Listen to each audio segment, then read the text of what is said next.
Ambassador Elena Vasquez stood in the grand chamber of the Galactic Council, her hands clasped behind her back. The circular room stretched high above her, filled with beings from across the galaxy. Some had scales, others had fur, and a few seemed to be made of living crystal. All of them were looking at her with what she could only describe as pity. Ambassador Vasquez, High Counselor Thexitar said from his elevated platform. His reptilian features showed no emotion, but his voice carried a tone of finality. The Council has heard your request for military assistance. We have made our decision. Elena felt her heart sink, but she kept her face neutral. She had been Earth's representative to the Galactic Council for 5 years now. In that time, she had learned to read the room. This was not going to go well. The Kraylan Empire has issued a legitimate territorial claim, Thexitar continued. While we understand your people have settled those 3 worlds, the Kraylans discovered them first according to ancient star charts. The Council recommends you negotiate a peaceful transfer of the colonies. Negotiate? Elena's voice was calm, but inside she was burning with anger. High Counselor, the Kraylans are demanding we abandon 3 worlds where 15 million humans live. They've given us 48 hours. That's not negotiation. That's an ultimatum. A massive creature that looked like a floating jellyfish spoke up from the left side of the chamber. Ambassador, your species is new to the galaxy. You must understand that the Kraylans are a warrior race.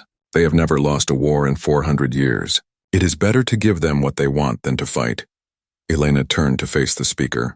Counselor Veshina, are you saying the Council will not help us defend our own people? We are saying, Thexitar interrupted, that violence is not the answer.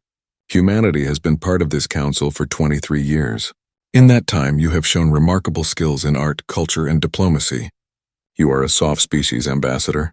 You have no natural weapons, no armor plating, no great physical strength. The Kraylans are 3 times your size, with claws that can tear through metal. So we should just give up? Elena asked. We are offering you our thoughts and condolences, another counselor said, but the council does not interfere in territorial disputes of this nature. Most species find a way to coexist with the Kraylans. Fighting them is unthinkable. The doors to the chamber suddenly opened with a loud bang. War Master Drakthal entered, his massive form filling the doorway. The Kraylan commander stood nearly 3 meters tall, covered in dark red scales that looked like natural armor. His yellow eyes scanned the room before settling on Elena. Ah, the human ambassador, he said, his voice a deep rumble. I came to hear your answer personally. Elena turned to face him, her chin raised. She was barely half his height, but she didn't step back. War Master Drakthal, humanity's answer is no. We will not abandon our colonies. The chamber fell silent. Several counselors shifted uncomfortably in their seats. Drakthal stared at her for a long moment, then threw his head back and laughed. The sound echoed through the chamber like thunder. You fight us? Your species has no fangs, no claws, no strength. You are food animals playing at being soldiers. We are not as weak as we look, Elena said quietly. I have seen your military reports, Drakthal said, still chuckling. Your ships are slow. Your weapons are primitive. Your soldiers are fragile creatures that break easily. The Council is right to call you a soft species. He leaned down, bringing his massive head close to Elena's. In 2 days, we will take those worlds. Your people can leave peacefully or they can die. The choice is yours. Elena didn't flinch. She looked directly into his yellow eyes. Then I suppose you'll learn something about humans that the Council doesn't know. And what is that? Drakthal asked, amused. We don't like bullies. Drakthal laughed again and turned to leave. Your bravery is admirable, little human. But bravery without strength is just foolishness. My fleet will arrive at your colony of New Britannia in 48 hours. I look forward to your surrender. As the massive Kraylan left the chamber, Thexitar spoke again. Ambassador Vasquez, please reconsider. The Kraylans have conquered 17 species. They are unstoppable. Elena turned back to the council. High Counselor, I have a question. In the 400 years the Kraylans have been conquering worlds, has anyone ever fought back? Really fought back? Thexitar seemed confused by the question. Most species engage in some defensive battles, yes. But the Kraylans always win. That's not what I asked, Elena pressed. Has anyone fought a total war against them? Has anyone made them bleed for every inch of ground? Has anyone made them afraid? Afraid? Veshina's voice was shocked. Ambassador, war in the galaxy is a civilized affair. We have rules. We have honor. You have rules, Elena interrupted. We have history. 4,000 years of human history is filled with one thing. War. We fought ourselves for so long that we got very, very good at it. Maybe too good. She looked around the chamber at all the alien faces. The Kralins think we're soft because we don't have claws or armor. But humanity learned long ago that the deadliest weapon isn't the one you're born with. It's the one you build. She pulled out a small communication device and pressed a button. This is Ambassador Vasquez. I'm returning to Earth immediately. Inform Admiral Kovac to implement Protocol Omega. Ambassador, Thextar said urgently. What is Protocol Omega? Elena looked at him with an expression that made several counselors lean back in their seats. It wasn't anger. It wasn't fear. It was something they had never seen from a human before. Cold determination. It's what happens when you back a peaceful species into a corner, she said quietly. The council wanted us to be diplomats. We tried. But if the Kralins want war, then war is what they'll get. Not the civilized kind you're used to. Real war. Human war. You cannot win, Thextar said. Maybe not, Elena admitted. But I promise you this, High Counselor. If we go down, we're taking them with us. And every species in this galaxy will learn a very important lesson about humanity.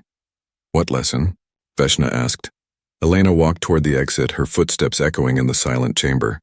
At the door, she turned back one last time. That we may be soft on the outside, but when you push us, you'll find something very hard underneath. The Kralins wanted a fight. They're about to discover what happens when you pick a fight with a species that spent 10,000 years fighting itself.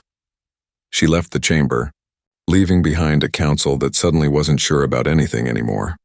Back on Earth, in the United Earth Federation headquarters, Admiral Kovac received the message. He looked at his command staff, all of them waiting for orders. Gentlemen and ladies, he said, his voice steady. The Kralins are coming. The council won't help us, so we do this ourselves. He pressed a button on his console. Begin Operation Retaliation. Show them what humans do when threatened. The staff began moving immediately, pulling up battle plans that had been prepared for years. Plans the council had never seen. Plans that would change the galaxy forever. War was coming, and the galaxy had no idea what humanity was capable of. War Master Drakthal sat in his command chair aboard the battleship Crimson Fang, watching the view screen with satisfaction. 47 Kralin warships moved through space in perfect formation, their hulls gleaming red and black under the light of distant stars. It was an impressive sight, one that had made countless species surrender before a single shot was fired. We are approaching the human colony of New Britannia, his tactical officer reported. The planet is within weapons range. Any response from the humans? Drakthal asked. Nothing, War Master. No communications. No defensive formations.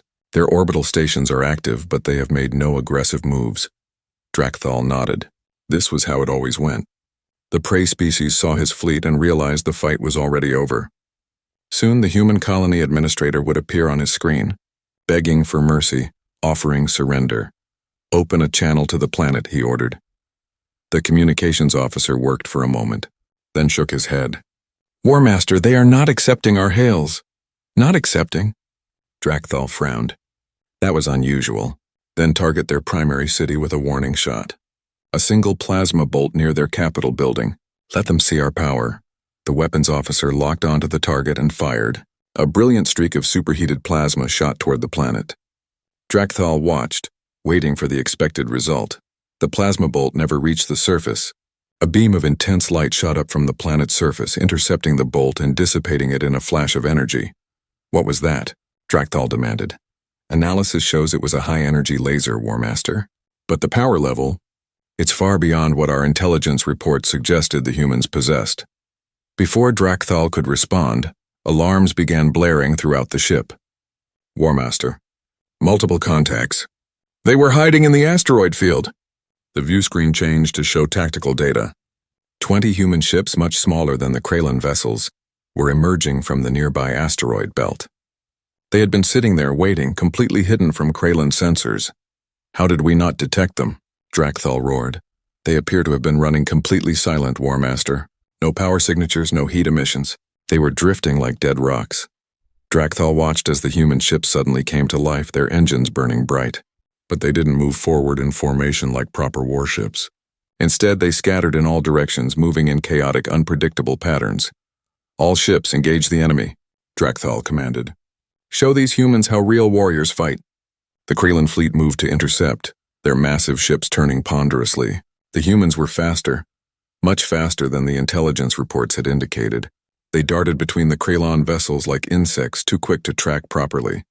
Then the humans opened fire. It wasn't like any battle Drakthal had ever seen. There were no formal challenges, no honorable exchanges of fire between matched opponents. The humans simply attacked whoever was closest, firing weapons and then immediately running away before the Kraylans could return fire. "Cowards," Drakthal snarled. "They won't even stand and fight." But cowardly or not, it was effective. One of his ships, the Bone Crusher, suddenly went dark as a human vessel shot past it at incredible speed. "Bone Crusher, report. War Master, we've been hit by some kind of kinetic projectile. It punched straight through our shields and into our engine core. We're losing power." "Kinetic projectiles?" Drakthal was confused. Who used simple metal slugs in space combat? But he quickly realized the problem. The Kraylan shields were designed to stop energy weapons. A physical object moving at tremendous speed went through them like they weren't even there. More alarms. Another ship was reporting damage. Then another. The humans were using multiple types of weapons, switching between lasers, missiles, and those devastating kinetic rounds. They weren't giving the Kraylans time to adapt their defenses. "War Master, we have mines." The humans seeded the space around the planet with mines. 3 Kraylan ships on the flanks suddenly exploded as they hit the hidden weapons. Drakthal felt something he hadn't experienced in decades of warfare. Confusion.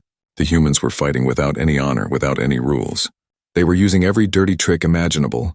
A small human ship shot directly toward the Crimson Fang. Drakthal smiled. Finally, a direct confrontation. "Target that vessel and destroy it." His weapons officer fired. But the human ship suddenly decelerated hard and the plasma bolt shot past it harmlessly. The ship immediately accelerated again, closing the distance. "It's not firing, War Master. It's just flying straight at us." Too late, Drakthal realized what was happening. "Evasive maneuvers?" The human ship slammed into the Crimson Fang's shield at full speed and exploded. But it wasn't a normal explosion. The blast was nuclear, a small fusion bomb that turned the ship into a miniature star. The Crimson Fang's shields flickered and died, overloaded by the blast. "Shield generators are offline. Hull breaches on decks 4 through 7. "They're insane," someone shouted. "They used their own ship as a bomb." Drakthal stared at the view screen in disbelief. What kind of species sacrificed their own people like that? What kind of warriors turned their own vessels into weapons? More human ships were approaching now, and Drakthal could see small objects dropping away from them. "What are those?" "Drones, War Master. Hundreds of them. They're autonomous attack drones." The small machines swarmed over the Kraylan ships like predatory insects, targeting sensors, weapons, and engines. They were too small and too numerous to effectively fight. For every one destroyed, 3 more took its place. Then the railgun barrage began. From positions far outside the battle, human weapons platforms that had been completely hidden began firing. Long metal rods accelerated to incredible speeds came streaking through space, slamming into Kraylan vessels with devastating force. "All ships, retreat," Drakthal finally ordered. Pride warred with survival instinct, but he wasn't a fool. This wasn't a battle anymore. It was a slaughter. "Fall back to Rally Point Omega." The Kraylan fleet turned and ran, their great warships limping away from the human colony. Behind them, 12 Kraylan vessels floated dead in space, their hulls torn open by weapons the Kraylans had never even imagined. As the Crimson Fang jumped to faster-than-light speed, Drakthal stared at the damage reports.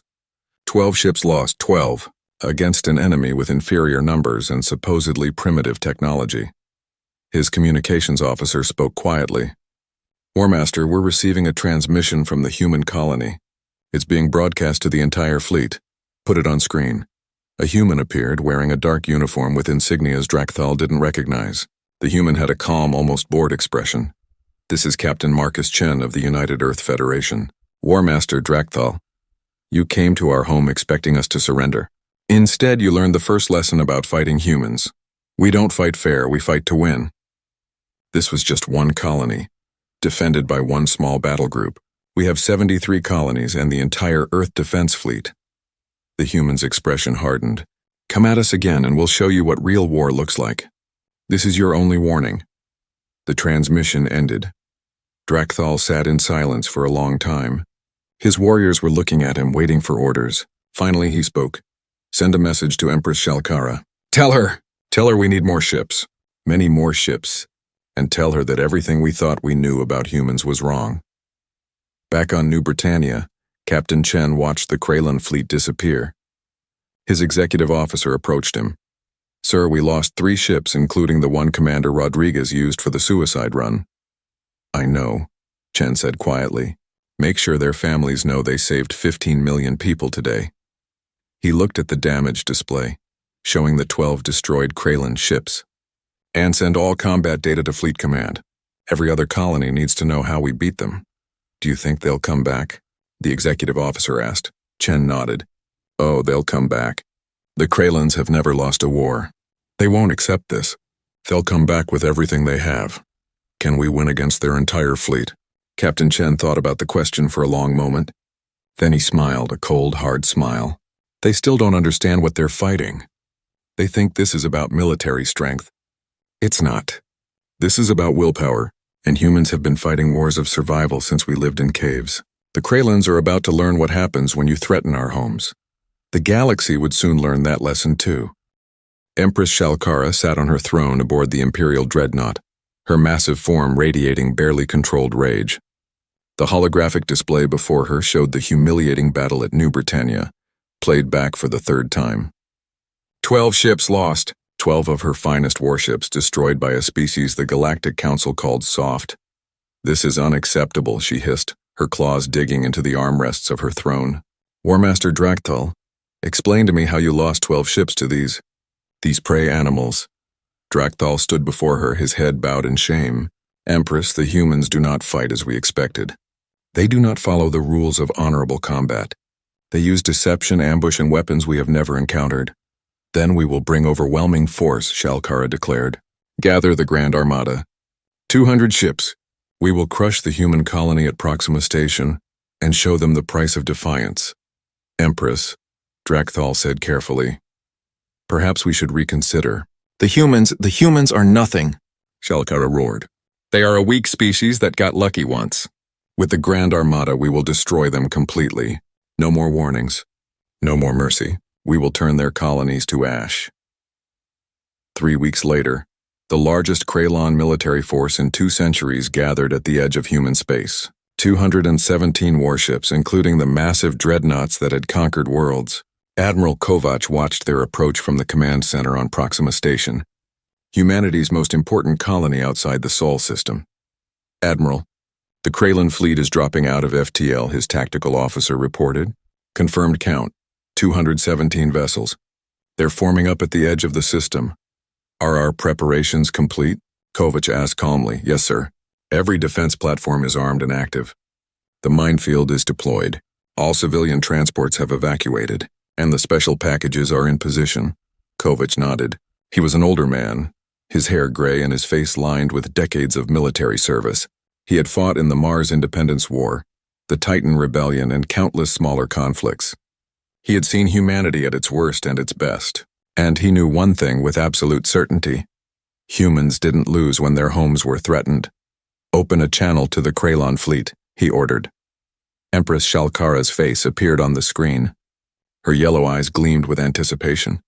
Human Admiral, I am Empress Shalkara of the Kraylan Empire. You have 1 hour to surrender Proxima Station unconditionally, or we will destroy every human in this system. Empress, Kovac replied, his voice steady. I need you to understand something.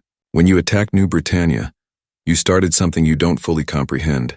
This isn't going to end the way you think. Is that a threat? Shalkara laughed. You have perhaps 50 ships defending this station. We have over 200. Your threats are meaningless. It's not a threat, Kovac said quietly. It's a warning. You can still turn back, go home. Tell your people you changed your mind. There's no shame in choosing peace. The only peace will be after we have conquered your species, Shalkara snarled. 1 hour, human. Then we attack, the transmission ended. Kovac turned to his command staff. Well, we tried.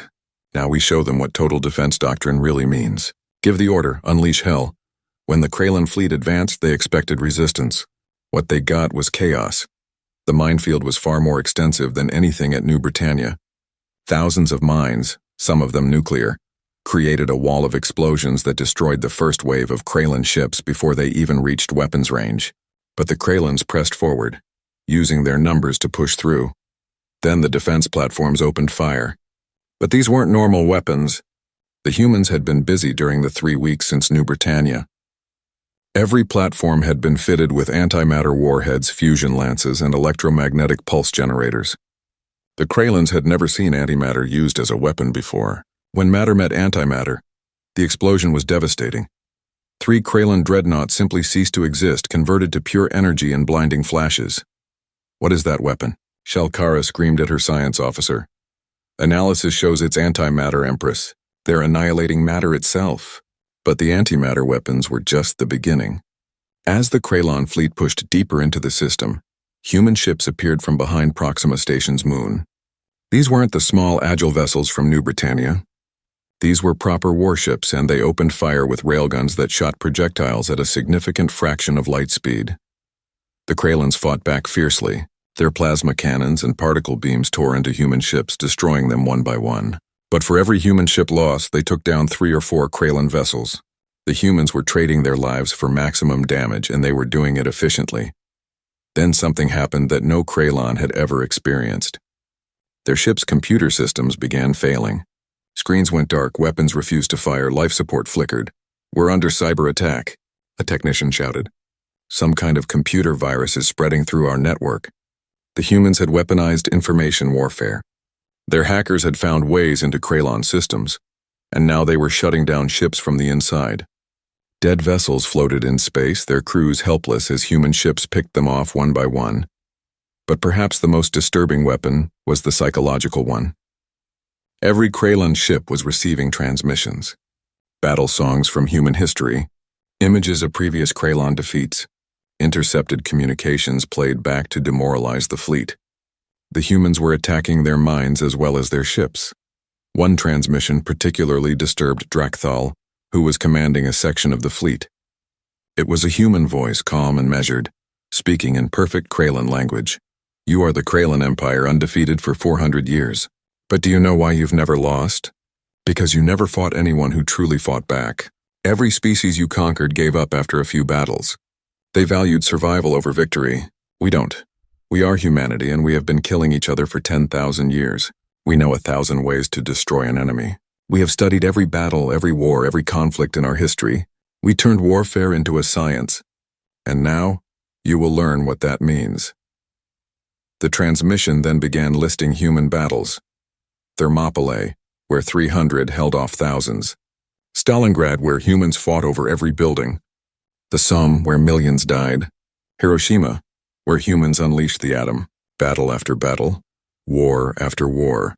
A species that had spent its entire history perfecting the art of killing. The Kraylans suddenly understood what they were facing. Most species in the galaxy had been peaceful for millennia. The Kraylans themselves only fought wars of conquest every few decades.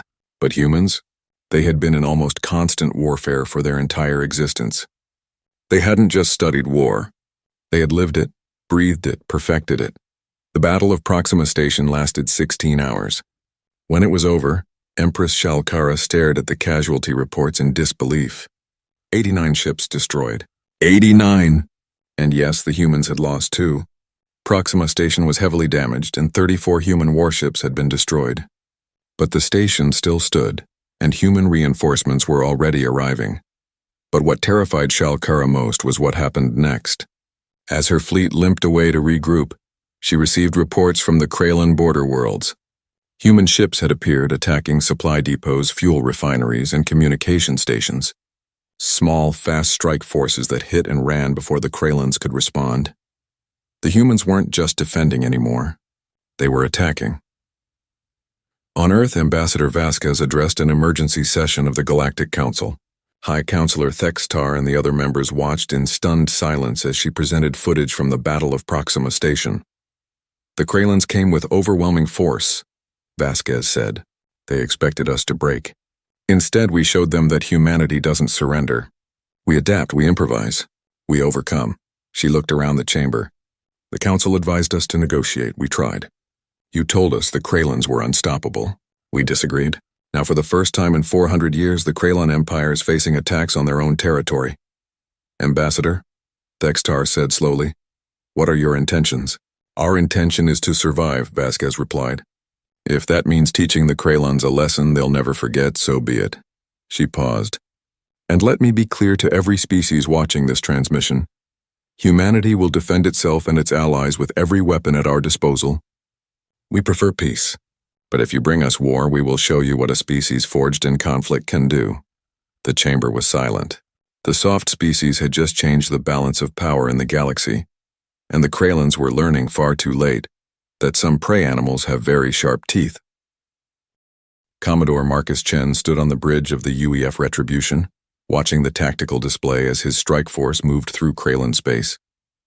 He had been promoted twice since the Battle of New Britannia, and now he commanded a fleet of 30 ships tasked with one mission: make the Kralins hurt.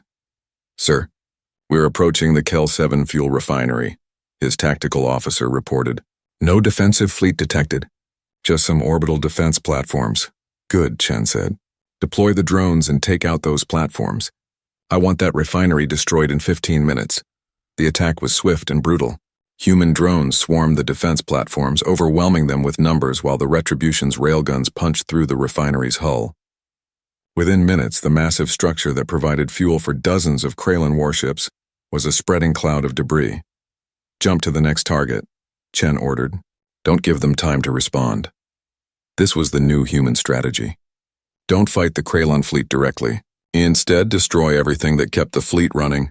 Fuel depots, supply stations, shipyards, communication relays. The humans called it strategic bombing. The Kralins had never seen anything like it.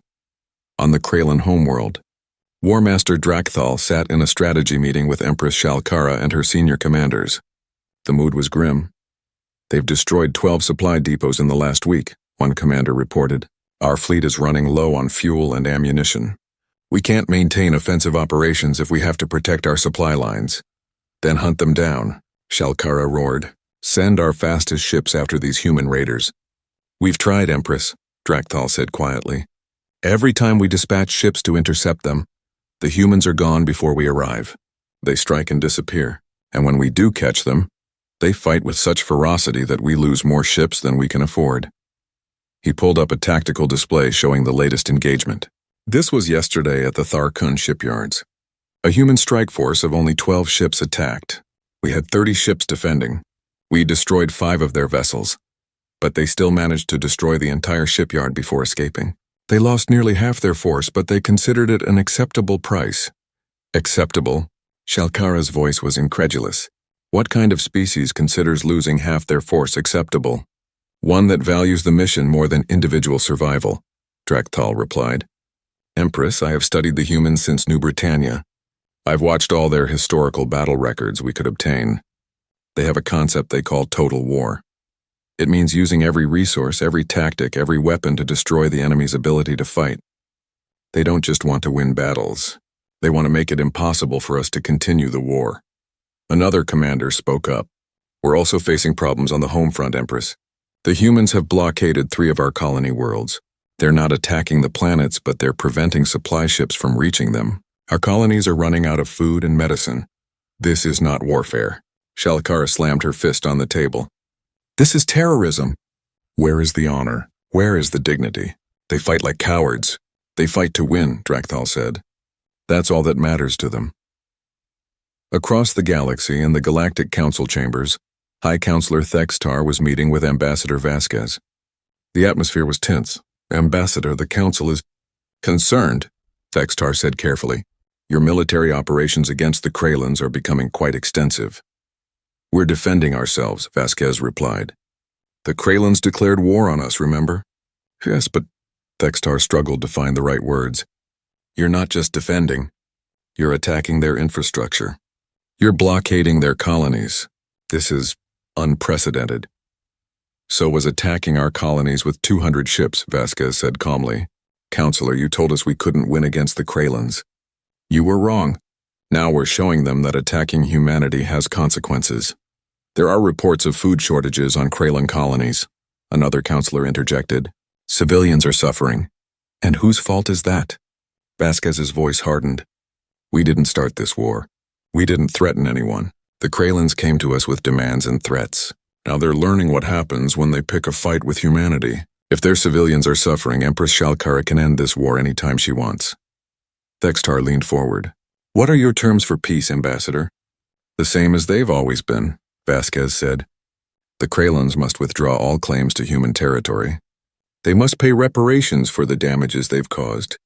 And they must accept human observers in their military command structure to ensure they never do this again. Those terms are extremely harsh, Thextar said.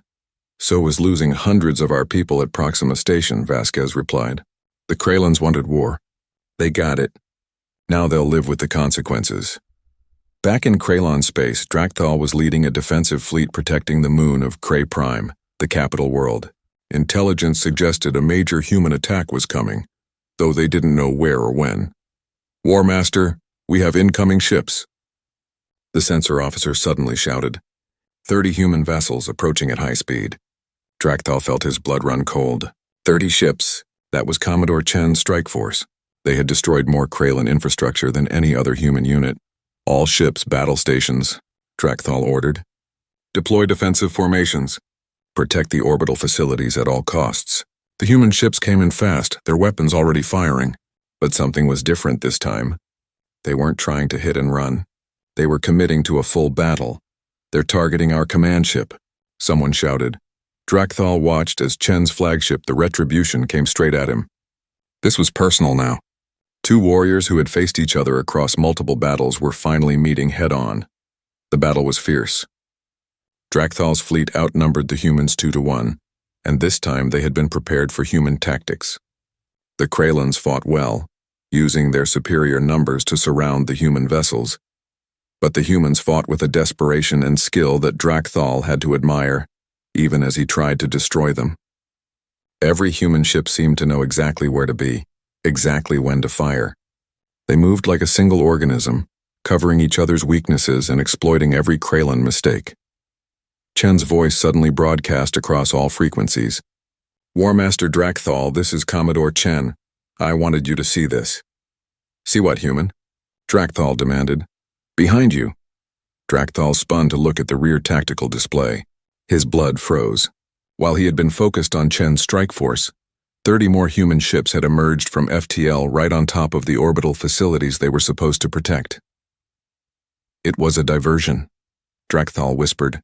The entire attack was a diversion. The second human force tore through the orbital infrastructure like wolves through sheep.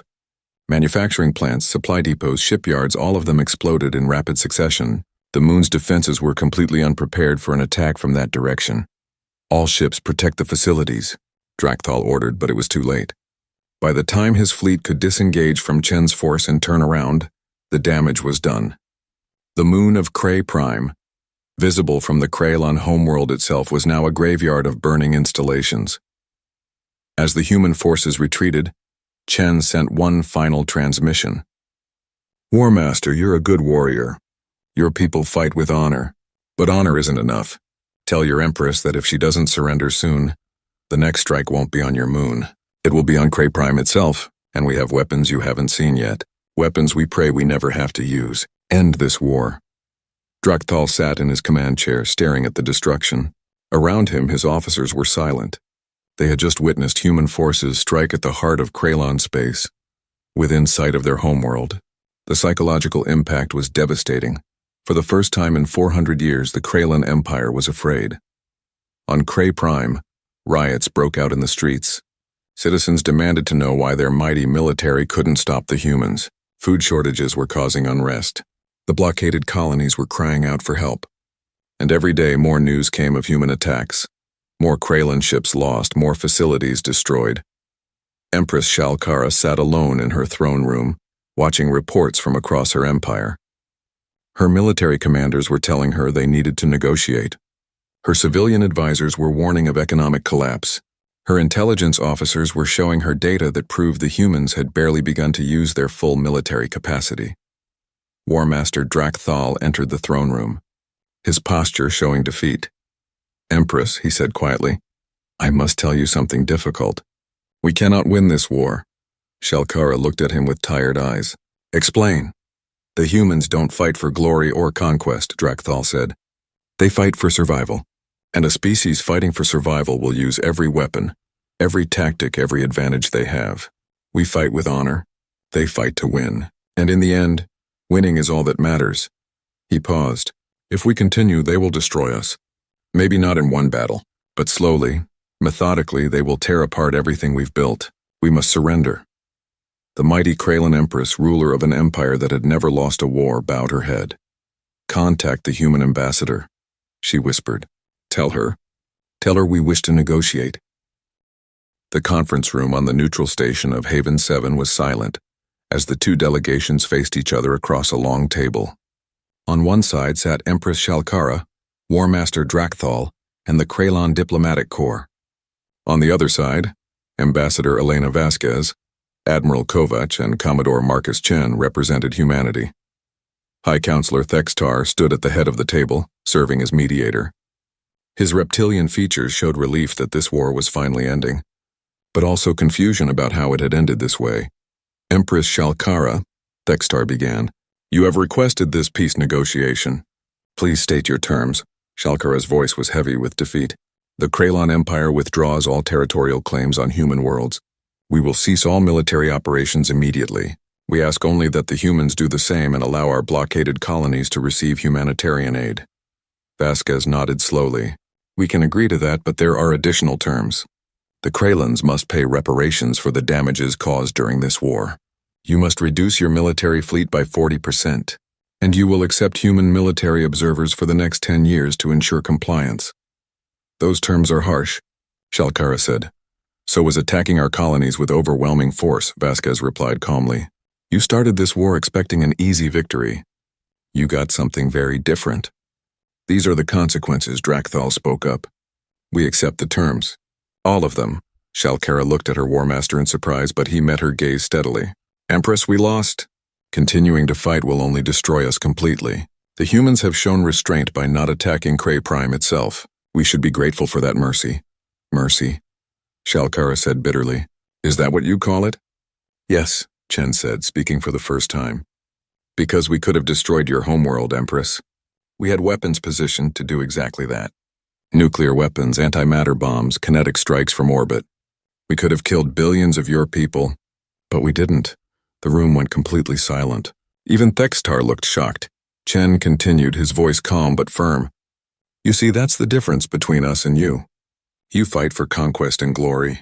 We fight to protect our homes. When our homes are safe, we stop fighting. We don't need to humiliate you or destroy your civilization. We just need you to leave us alone. Drakthal studied the human Commodore for a long moment. May I ask you a question, Commodore Chen? Of course. Now, how did you do it? How did a species with no natural weapons, no great physical strength become so effective at war? Chen was quiet for a moment, considering his answer. Because we had to. Empress War Master, you said we have no claws or armor. That's true. But what we do have is intelligence and creativity. When our ancestors were weak, they built weapons. When they faced enemies, they developed tactics. When they went to war, they studied every battle to learn how to fight better next time. He pulled up a holographic display showing Earth's history. For 10,000 years, we fought each other. Tribe against tribe, nation against nation, ideology against ideology. We fought with sticks and stones, then swords and spears, then guns and bombs, then nuclear weapons and beyond. Every generation of humans learned from the previous one's wars. We turned warfare into a science and art, a terrible necessity.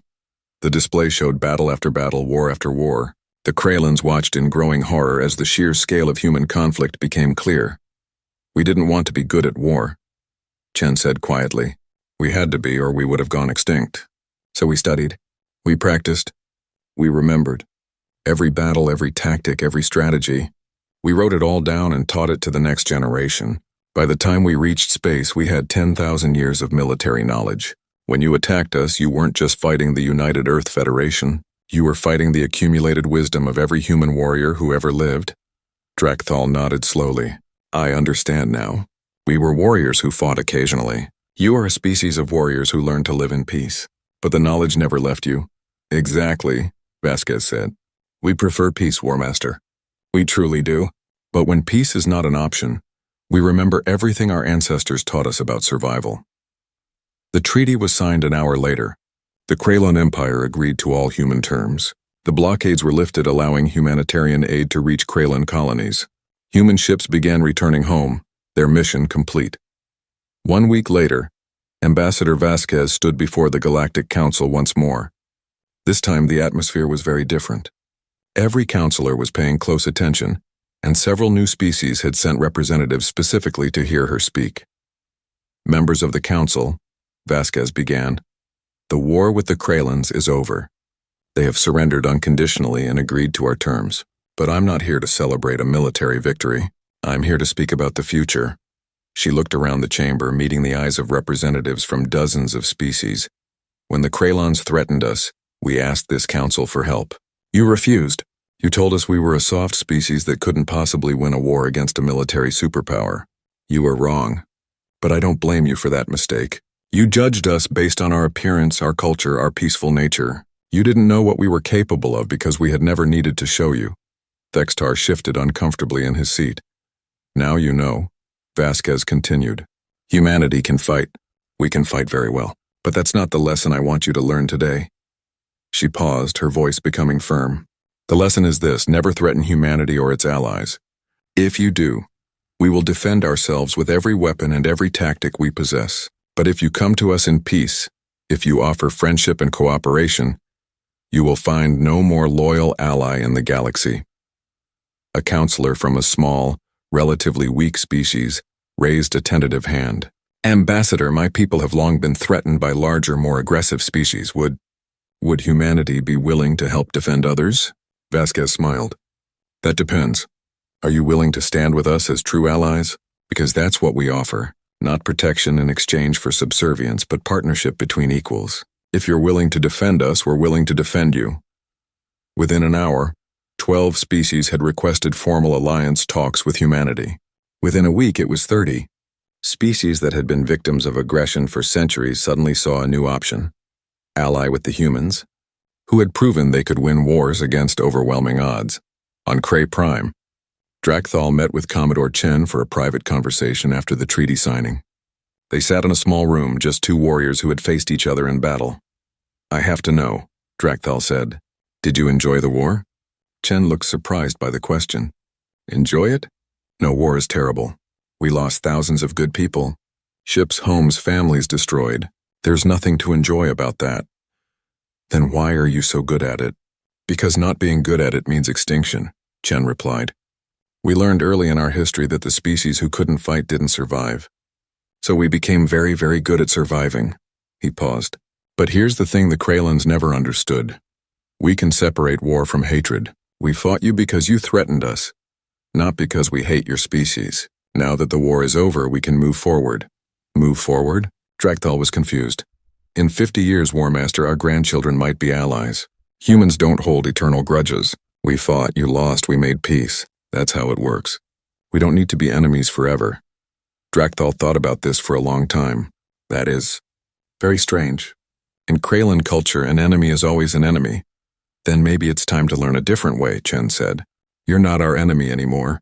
You're just another species trying to survive in a big galaxy, same as us. As news of the human victory spread through the galaxy, the effect was dramatic.